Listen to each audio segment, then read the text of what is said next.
Bonjour, mesdames et messieurs. Aujourd'hui, je vais vous parler du classicisme. Le classicisme est un mouvement culturel, esthétique et artistique qui se développe en France et le plus largement en Europe, à la frontière entre le XVIIe siècle et le XVIIIe siècle, plus précisément de 1660 à 1715.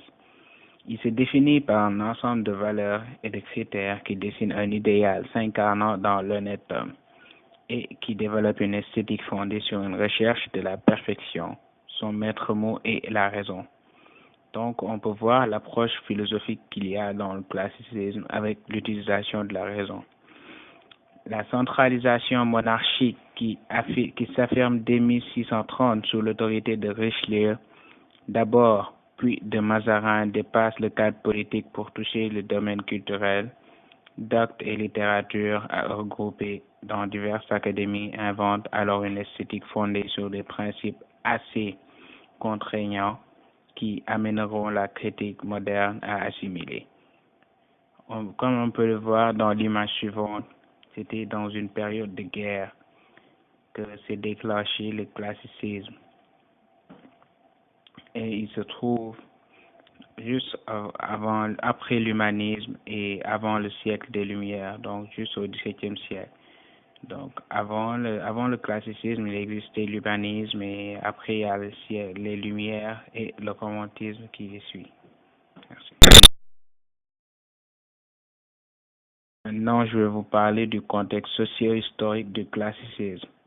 Le classicisme a été surtout marqué par beaucoup d'événements qui ont été caractérisés par des guerres, des assassinats de rois.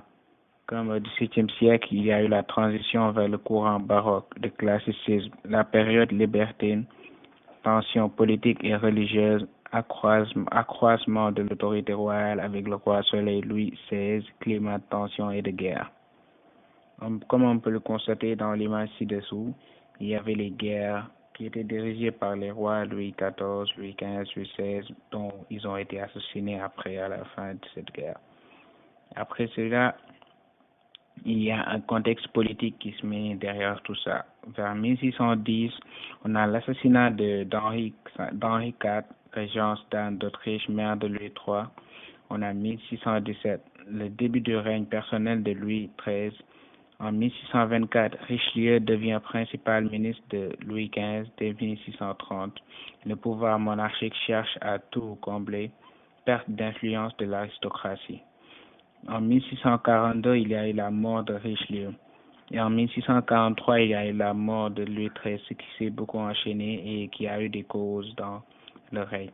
En 1661, il y a la mort de Mazarin, début du règne personnel de Louis XIV, mise en place de la monarchie absolue. La monarchie absolue a beaucoup influencé le classicisme, le pouvoir, les nobles réduits à un statut de simples courtisans perdent leur pouvoir politique. En 1715, la mort de Louis XIV.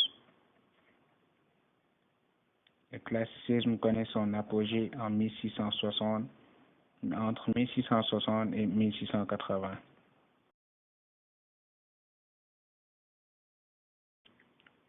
Pour parler maintenant du contexte culturel. Le contexte culturel, donc, qui n'est pas assez vaste, est surtout marqué par deux points.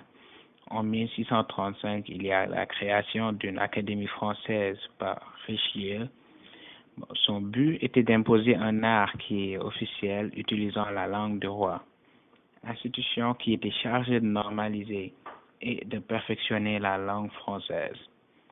Il y avait aussi un deuxième point. Il s'agit d'une mise en place d'une vaste propagande culturelle pour glorifier la monarchie qui était déjà imposée. Les arts assurent le rayonnement du pouvoir royal parce qu'ils permettaient en gros au roi de s'exprimer sur des objets.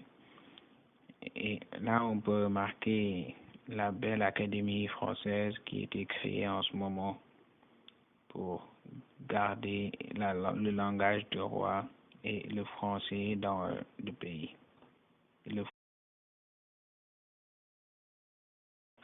Je vais vous parler d'un auteur classique qui usait très bien en ce moment le classicisme et dont le nom est Molière.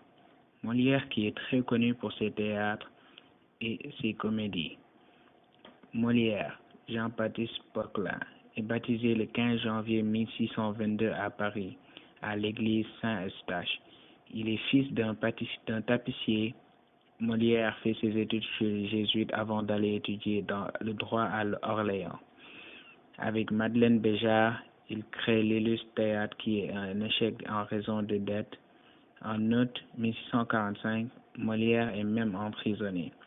Cette même année, il quitte Paris pour la province. Il y restera 13 ans. En 1658, il revient à Paris pour jouer Nicomède et le dépit amoureux devant le roi. C'est la pièce Les Précieuses Ridicules en 1659 qui lui apporte la célébrité. Molière obtient du roi la salle du Petit Bourbon, puis celle du Palais Royal à partir de 1660, où il remporte de nombreux succès. En tant qu'auteur, acteur et directeur de troupe, Tartuffe jouait pour la première fois en 1664 à Versailles, pièce dans laquelle il critique l'hypocrisie des faux dévots, fait scandale. La pièce est interdite par le roi sous la pression des dévots qui sont visés. En 1665, Dom Juan suscite également des remous. Malgré son succès, la pièce est retirée. Molière continue cependant de bénéficier de la faveur du roi. Viennent les pièces Le Misanthrope en 1666, Georges Dandin en 1668, Le Bourgeois Gentilhomme en 1670, L'Avare en 1668, Les Fourberies de Scapin en 1671. Épuisé par le travail et la maladie, il est phthistique. Molière meurt le 17 février 1673 après la 4e représentation du Malade imaginaire.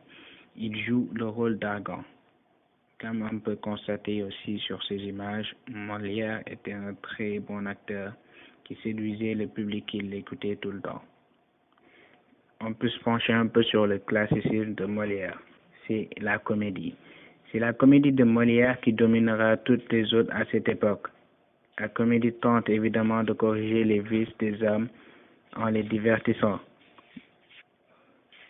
Dans la comédie, les vices sont tournés en ridicule, car on veut bien être méchant, mais on ne veut point être ridicule. Molière.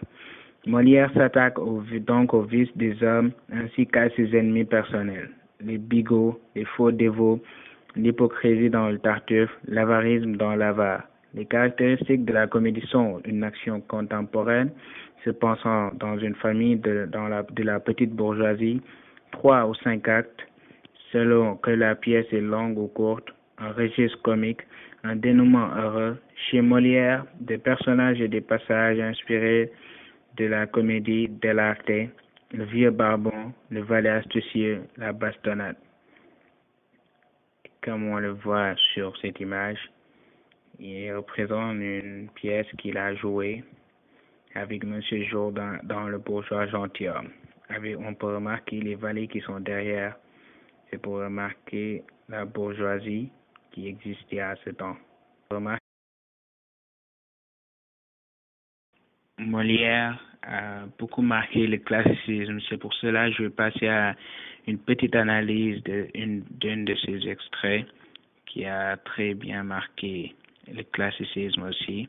Et dans cet extrait, il revient toujours sur la caractéristique suivante. Le classicisme du XVIIe siècle est loin de se limiter à une imitation des anciens dogmes littéraires, invente en fait une esthétique fondée sur des principes d'ordre assez contraignants qui amèneront la critique moderne à assimiler classicisme et respect des règles. Et dans l'extrait suivant, Molière critique l'école des femmes. Une petite anecdote, malgré le succès de la représentation de l'école des femmes en 1662, qui suscita une vive querelle qui déchaîna les doctes et les prudes contre le prétendu amoralisme de la pièce et une certaine outrance que l'on vit dans les caractères mis en scène, Molière répliqua l'année suivante par cette comédie où Dorothée et Uranie sont opposés au pédant Lycidas, ce qui fait partie des caractéristiques du classicisme.